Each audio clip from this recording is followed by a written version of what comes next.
Sa number 4, mas barato nga e-jeepney ginaduso ni anay Ilocos Sur Governor Chavit Singson para sa ginapatuman nga Public Utility Vehicle Modernization Program.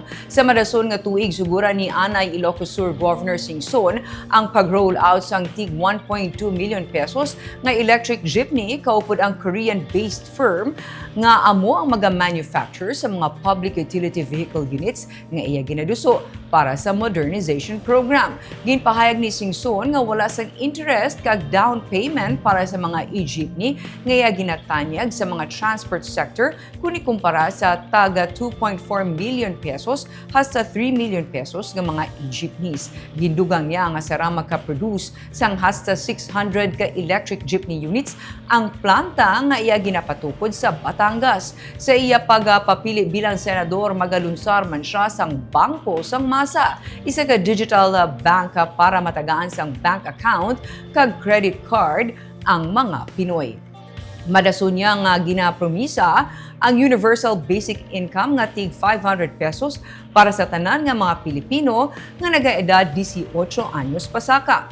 Si Singson ang ginupdan sang iya anak nga si Representative Richel Singson sang Ako Ilocano Ako Party List para magbuylog sa kasadyahan sang tuigan nga Mascara Festival. I will provide all electric vehicles, electric tricycles, electric motorcycles, no down payment, zero interest, no guarantee. Saan kayo nakakita ng umuutang na walang porsyento, napapautang na walang porsyento?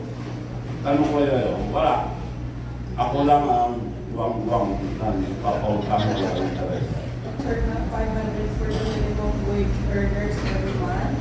Yes. Yung sa youth, yung age, 18 years old and above, 500. At gagawin kong pangalan yan, Chavit 500. Baka may kumupya eh. Kupya na nila, pero Chavit 500 pa pangalan ko. It's minimum wage and below, so even the unemployed.